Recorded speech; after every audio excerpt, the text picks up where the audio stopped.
नमस्कार।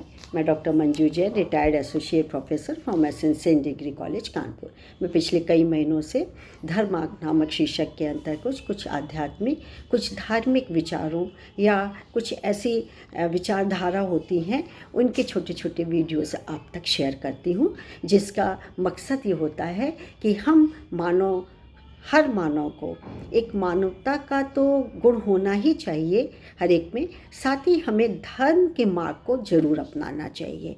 धर्म मार्ग सैकड़ों हैं, उदारता है, शांति है, धैर्य है, संतोष है, दान है, पुण्य है, सेवा है, दया है, ईमानदारी है, बहुत ढेरों हैं। इसमें से लगभग सभी हमको अपनाने चाहिए।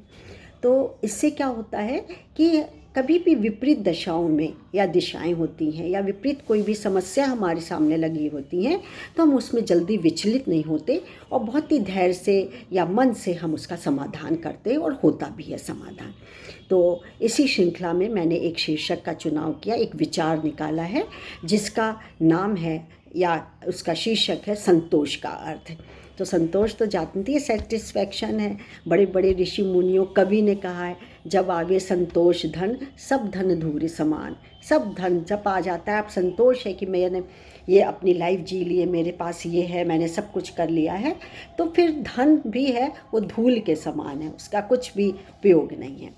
तो इसको हम तक लाए हैं डॉक्टर जयप्रकाश शुक्ल जी, आपका बहुत बहुत धन्यवाद कि आपकी, और नमस्कार, आपकी बात मैं लोगों तक पहुंचा रही हूँ। चलिए, कलह अशांति की जड़ है। अशांति अभाव से होती है, लेकिन जो अनुभव किया जा रहा है वह यह कि धन दौलत संपदा का अभाव ही कष्टकारी है। यह बात हर सामान्य व्यक्ति की सोच बनकर रह गई है। इसके विपरीत संतों महापुरुषों का कहना है कि जो कमी या अभाव वह महसूस कर रहा है वह उसके दिलो दिमाग में व्याप्त असंतोष का ही परिणाम है। यदि व्यक्ति संतोषी हो जाए तो उसे सुख शांति सब कुछ मिलने लगे। इस आधुनिक युग में व्यक्ति संतोष करे भी तो कैसे? उसके परिवार में और स्वयं उसमें अनंत इच्छाएं पल रही हैं, जिनकी पूर्ति के लिए रात दिन सब एक किए हुए हैं और जिन्हें पाने के लिए उसे अनिति अधर्म सबका सहारा लेना पड़ता है। वो परेशानी भी होती है और परेशान भी होता है और साथ ही समाज में अपमानित भी।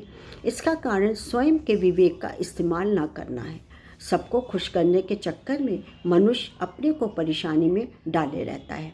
इस तरह से व्यक्ति न स्वयं खुश रहता है और न परिवार खुश रह पाता है। एक के बाद एक अनेक अनंत इच्छाओं की पूर्ति में मनुष्य लगा ही रहता है। सही बात है, आज एक इच्छा खत्म हुई, एक चीज़ खरीदी, कल फिर उसका मन करने लगा।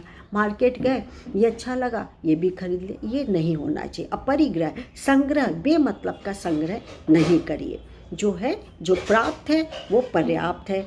इस आप उस पर चलेंगे कथन पे, तो कभी भी आप निराश नहीं होंगे, कभी अप्रसन्न नहीं होंगे, बल्कि संतोष आपके मन में जड़ बैठा लेगा। और यही चाहिए हमें। यदि मनुष्य धन दौलत साधन सुविधाओं के बजाय संतोष धन पर विश्वास करे तो घर परिवार में सुख शांति दोनों आ जाएंगी। आज जीवन में संतोष का संगीत नहीं है। संगीत का जन्म तब होता है जब सभी वाद्य यंत्र मिलकर बजते हैं।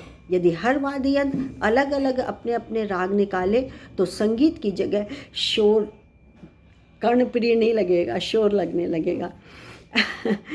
मनुष्य के गृहस्थ जीवन में संगीत की जगह शोर मचा हुआ है, क्योंकि घर के सदस्य अपनी अपनी दौड़ में लगे हुए हैं। सभी का अपनी अपनी कामना पूर्ति का पक्ष है। इसीलिए संघर्ष की चिंगारी सुलगती रहती है। चिंगारी जब तक दहकती रहेगी तब तक संतोष की शीतलता नहीं प्राप्त होगी। प्रतिद्वंदिता ने द्वेष की ज्वाला को भड़का दिया है। महत्वाकांक्षा ने व्यक्ति की टांग को पीछे खींचना शुरू कर दिया है। यह एक तरह का असंतोष है। संतोष का असली अर्थ है हम किसी के सामने सुख सुविधा के लिए झोली ना फैलाएं, बल्कि जो हमारे पास है उसी में सुख शांति के पुष्प खिलाएं। दूसरों को सुख के सुवास से सुवासित करें। संतोष की दृष्टि में पूर्णता देखते हैं या दिखती है। असंतोष में अधूरापन दिखाई पड़ता है। अधूरापन है भी असंतोष में। तो आज मैं अपनी बात को यहीं ख़त्म करती हूँ। फिर एक नए विचार के साथ जो कि आध्यात्मिक और धर्म से जुड़ा होगा, मैं आपके सामने उपस्थित होंगी। तब तक के लिए मुझे इजाज़त दीजिए। नमस्कार। Thank you.